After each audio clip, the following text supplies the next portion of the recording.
important should gardening be to the survival of your characters? What preparation will your character do to prepare for their garden?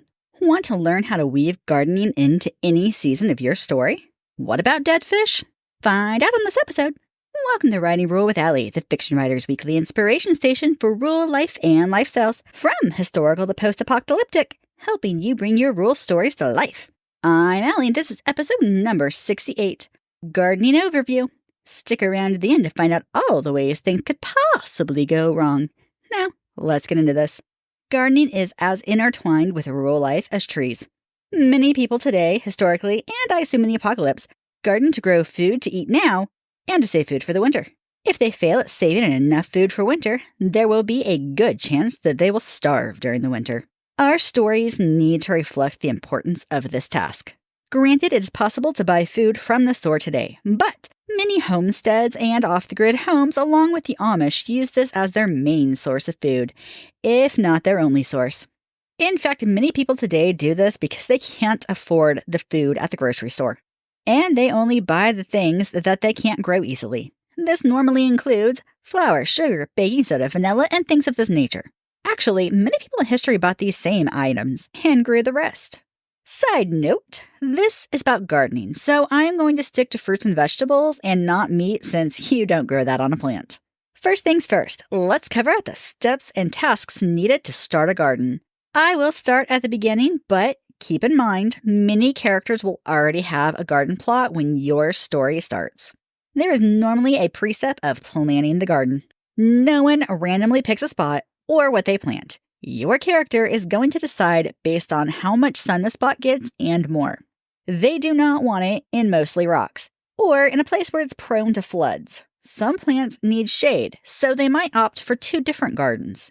They must decide how much to plant to have food in not only summer and fall, but enough to store for the entire winter. If they're growing animal feed, that will need to be calculated as well. It is always best to overplant and reap an abundance than to plant too little and be hungry. They also must decide what is planted, where it is planted, what plants are planted together, and what plants are not planted together. This is because some plants will do well together and others do badly together. Some examples are tomatoes do well with basil, basil does well with peppers, and cucumbers do well with dill. There are many lists of companion plants online, and I will leave some links in the show notes on my website. However, the most well-known of the companion plants is what the Cherokees called the Three Sisters. These are corn, beans, and squash. The corn is a great support for the beans to grow up. The squash is grown along the ground, shading the rest of the plants and helping to hold in the moisture. The beans will help to replenish the nitrogen in the soil for the squash and the corn to use. I first learned about this as a child. My Native American grandmother told me that when she was young, and later when she had her own garden, they would place a dead fish about a foot into the ground under the corn seeds to help them grow. Yes, a dead fish for every single stalk of corn that they planted. I don't know if all tribes did this or if this was just something that she did. Either way, planning what and where to plant things is on the top of this list. The next step that needs to be done is the spot where the garden will be needs to be cleared. This means removing the grass, normally with a mattock. These look like a long hoe on one side, yes, the gardening tool, and a pickaxe on the other. If there are trees, they will be cut down, and the roots that are close to the surface will be dug up. Stumps are normally burned over a few days. After that comes the fun of removing all the rocks. When I was a kid, we had to pick up all the rocks we could find every single time the garden was tilled. There will always be rocks. Always. I have been in nice places that there were only a few rocks, but I have lived in rock country and we still pulled rocks out of the ground in the wheelbarrow loads every year, and it was gardening for over 30 years in the same spot before we even bought that land. We always said that we were growing rocks. Picking up rocks is also a favorite punishment for kids. At least it was in my family, and I did it a lot growing up. For gardens that are being tilled, explanations of what that is coming up soon, they will have to have their rocks removed as well. Your character will be checking for rocks to remove every time they till. Other types of garden prep are raised beds and mounds. Raised beds can be made of many things, plastic, metal, wood, logs, rocks, and cement. This takes time and effort to make. Plus, they will need to decide beforehand what shape they want and where they will be placing them. This also involves hauling dirt to fill the raised beds or to make the dirt into a mound shape. Mounds are similar to raised beds, except they are long dirt piles that have no frame to help hold their shape. Plants like lettuce can be planted in these, and it brings it up so that your character does not need to bend over or kneel to harvest them. Next is tilling and cultivating. This is turning over the dirt to loosen it and let the air into the soil. This can be done with a tiller or by hand. Having done both, the tiller is easier, but it's still very hard if the ground is rocky. Actually, it was so rocky in a few places that I have lived that I cannot physically use a tiller, and I had to ask my husband or my father to do it for me. I have also done this with a Maddock. That is a serious workout, and will take a lot of time. A quick side note. While most people, myself included, till gardens, the ground doesn't actually need tilled. People talk about it like it is necessary, but it isn't technically true.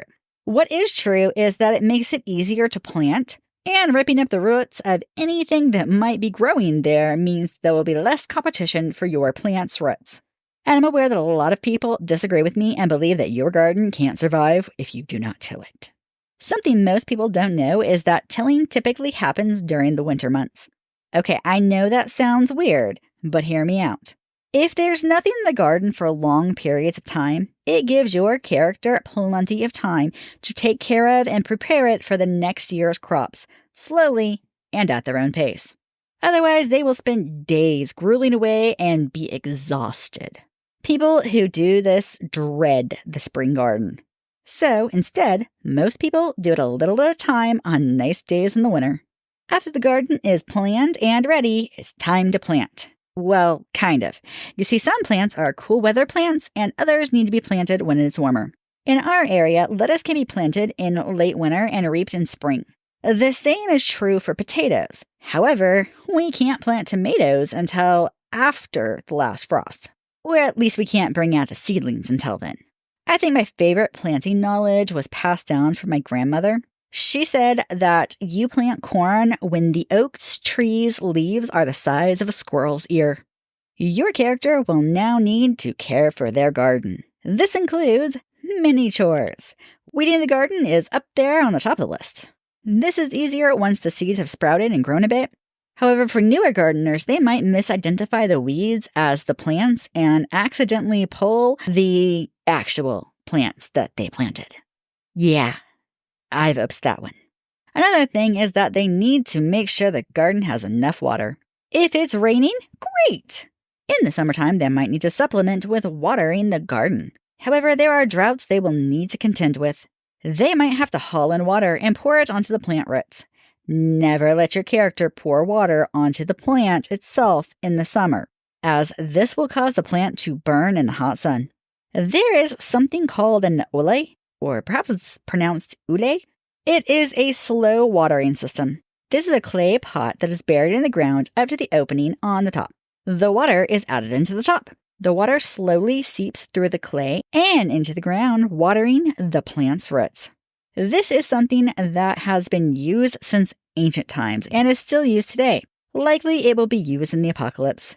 Irrigation is another thing that has been around since ancient times and is still used today. It likely will be in the zombie apocalypse too.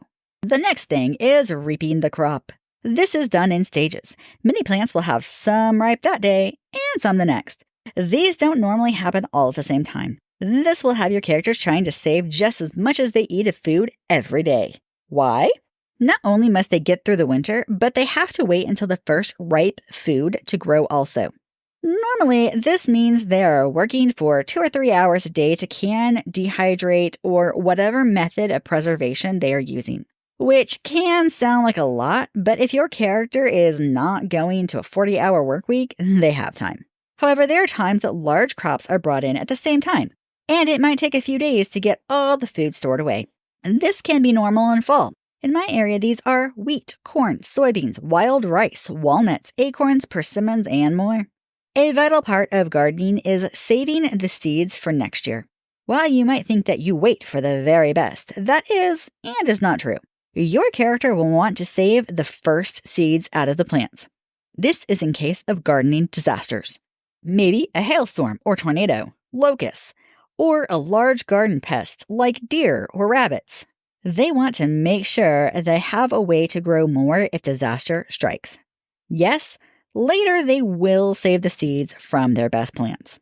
An important thing I remember hearing the old-timers say was to save at least 2 years' worth of seeds.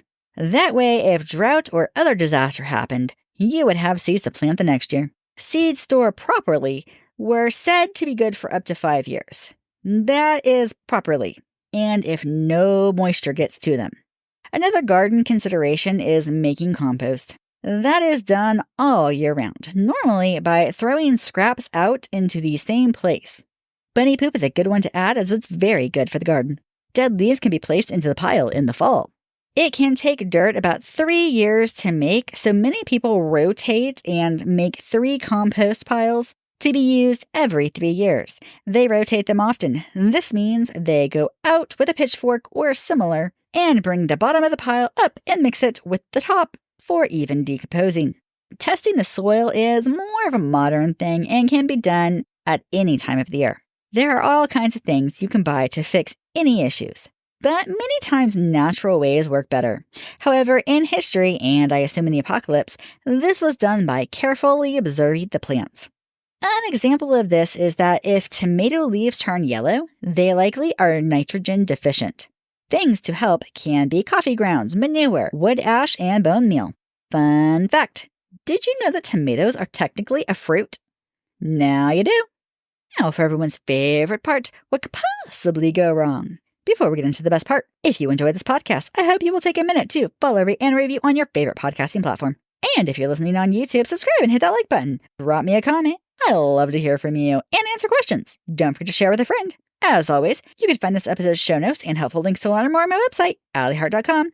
And now, for everyone's favorite part. Likely to go wrong. Your character is new to gardening and doesn't know what the sprouts of their plants look like. They mistake a weed for their garden plants. When they try to remove the weeds from the garden, they unknowingly pull the garden plants up, leaving only weeds. Also likely to go wrong. Your character's tomato plant doesn't get enough calcium, and as they start to ripen, they also start to rot at the bottom of the individual tomatoes. Also likely to go wrong. Your character is new to gardening and plant incompatible garden plants together, causing both plants to die. Possible to go wrong. Your character didn't make sure the plants got enough sun, and they do not flourish as well as they could. Also possible to go wrong. Your character was waiting for the best plants to get seeds for the next year. However, a hailstorm came and destroyed the garden, and now they have no seeds to replace the plants they lost. Also possible to go wrong. Your character waits until the last minute to till the garden and is exhausted afterward. Unlikely to go wrong. Your character plants tomatoes too early, and when it freezes on a spring night, the tomatoes die. Also unlikely to go wrong. Your character didn't wait for the compost to turn to dirt, and they just tossed it right onto the garden. This causes the plants to wilt as the rotting scraps cause the plants to mold and then start to rot. Improbable, but still technically in the realm of possibilities. Your character makes raised beds for their garden. They spend the week planting the garden. That night, a rainstorm comes up, and when they go outside in the morning, all of the raised beds have come apart from the pressure of the wet dirt on their sides. Improbable, but still technically in the realm of possibilities. Your character planted a garden in a place that was too shaded for the plants, and they didn't get enough sunlight. The plant's growth is limited, and they have to plant triple the amount they normally would to produce the crop size they need. Also improbable, but still technically in the realm of possibilities. Your character plants a garden on a rocky area. The seeds sprout, but with nowhere for their roots to grow, they soon wither and die. Thanks for listening. Until next time, happy wordsmithing!